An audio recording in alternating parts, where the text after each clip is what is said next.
اعوذ باللہ من الشیطان الرجیم بسم اللہ الرحمن الرحیم اتأتون الذکران من العالمین وتذرون ما خلق لكم ربكم من ازواجكم بل انتم قوم عادون قالوا لئن لم تنته يا لوط لتكونن من المخرجين قال انی لعملکم من القالین رب نجنی واہلی مما یعملون فنجیناہ واہلہ اجمعین الا عجوزا فی الغابرین ثم دمرنا الآخرین وامطرنا علیہم مطرا فساء مطر المنذرین ان فی ذلک لآیہ وما كان اکثرهم مؤمنین وان ربک لہو العزیز الرحیم۔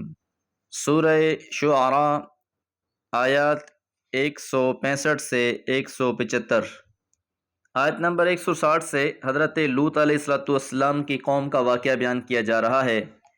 آپ نے اپنی قوم کو اللہ سے ڈرایا اور جو ان میں خاص خامی تھی اس کی طرف اشارہ فرمایا۔ اتأتون الذکران من العالمین، کیا تم خلق میں سے مردوں سے شہوت رانی کرتے ہو؟ اس قوم کی سب سے بڑی معصیت، سب سے بڑا گناہ یہی تھا۔ یہ قوم مرد پرستی میں مبتلا ہوئی، یہ گناہ ان میں فیشن بن گیا، اور جب اس دیوس قوم میں یہ گناہ عام ہوا تو اللہ تعالیٰ نے اس نجاست کو زمین سے صاف کرنے کا فیصلہ کر لیا۔ آخری تنبیہ کے طور پر حضرت لوط علیہ السلام نے ان کو پھر سمجھایا کہ اپنے ان بد کرتوتوں سے باز آ جاؤ۔ وَتَذَرُونَ، اور تم چھوڑ دیتے ہو، ما خلق، جو تخلیق کیا ہے، لکم، تمہارے لیے، ربکم، تمہارے رب نے، من ازواجکم، تمہاری بیویوں میں سے، کہ اللہ نے تمہارے لیے تمہاری ضرورتیں پوری کرنے کے لیے تمہاری بیویاں تخلیق کی ہیں، تم انہیں چھوڑ کر مردوں کی طرف بے حیائی کی نیت سے آتے ہو۔ اتأتون الذکران میں ذکران کے بعد من العالمین کے الفاظ قوم کے اندھے پن کی طرف اشارہ کر رہے ہیں کہ اللہ تعالیٰ نے تو اس مقصد کے لیے عورتوں کو تخلیق کیا ہے، تم اتنے اندھے ہو گئے ہو کہ تم انہیں چھوڑ کر مردوں میں رغبت رکھتے ہو۔ تو ایسی فاسد قوم جو ایسی بیماری میں مبتلا ہو جائے، بالآخر ایسی قوم کو مسخ کر دیا جاتا ہے، ختم کر دیا جاتا ہے۔ لہٰذا یہ فیصلہ سنا دیا گیا کہ بل انتم قوم عادون، بلکہ تم قوم ہو جو حد سے گزرنے والے ہو۔ یہ جملہ انتہائی غم اور حسرت کا جملہ ہے کہ جس جرم میں تم مبتلا ہو وہ تو اتنا گھناؤنا جرم ہے کہ اس کو الفاظ سے تعبیر نہیں کیا جا سکتا۔ تم تو فطرت کی تمام حدوں کو توڑ کر بہت آگے نکل گئے ہو۔ حضرت لوط علیہ السلام اپنی قوم کو سمجھا رہے ہیں، اور اس سمجھانے کا صلہ کیا دیا جا رہا ہے؟ قوم نے جواباً کہا، قالو، انہوں نے کہا، لئن لم تنتہی، اگر تم باز نہ آئے، یا لوط، اے لوط، لتکونن من المخرجین، تو لازماً تم یہاں سے نکال دیے جاؤ گے۔ یہ آپ کی نصیحتوں کا جواب دیا جا رہا ہے کہ اے لوط علیہ السلام، اگر تم ان باتوں سے باز نہ آئے تو ہم تمہیں یہاں سے نکال دیں گے۔ اور حضرت لوط کو یہاں سے نکالنے کی کوئی یہ پہلی دھمکی نہیں تھی، بلکہ قوم کی طرف سے آخری اور فیصلہ کن دھمکی دی جا رہی تھی۔ تو حضرت لوط علیہ السلام نے جواب میں فرمایا، قال، آپ نے کہا، انی، بلا شبہ میں، لعملکم، تمہارے اس عمل سے، من القالین، سخت بیزاروں میں سے ہوں۔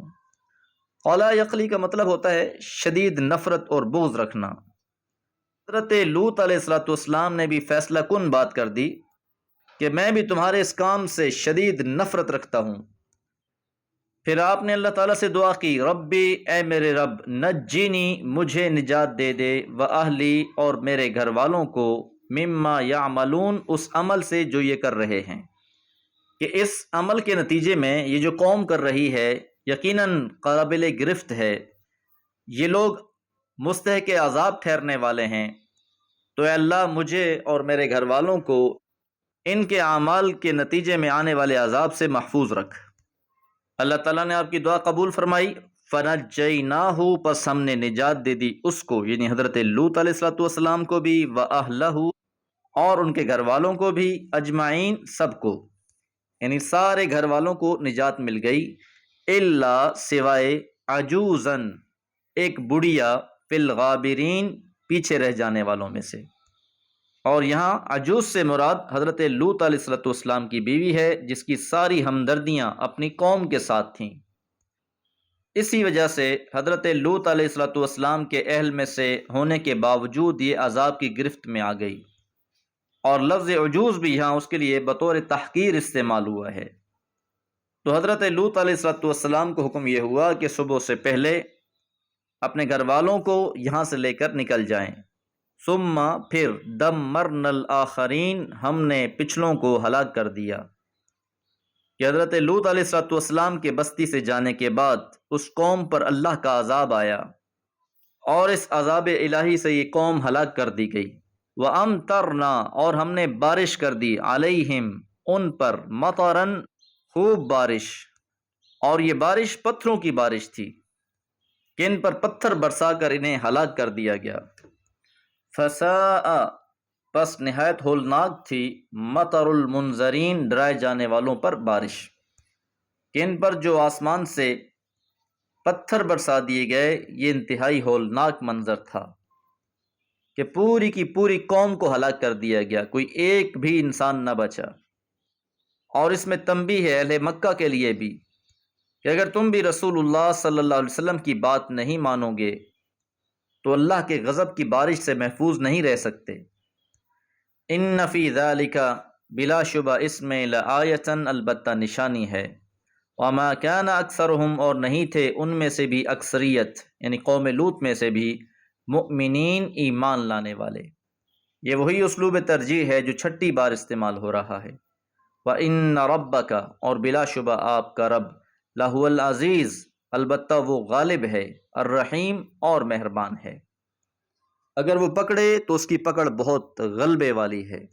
ان بطش ربک لشدید رب کی پکڑ بہت سخت ہے، اور وہ رحیم بھی ہے، اس کی رحمت اس کے غضب پر غالب ہے۔ دعا ہے اللہ تعالیٰ تمام اہل ایمان کے ساتھ رحمت والا معاملہ فرمائے۔ وما علیہ الا البلاغ۔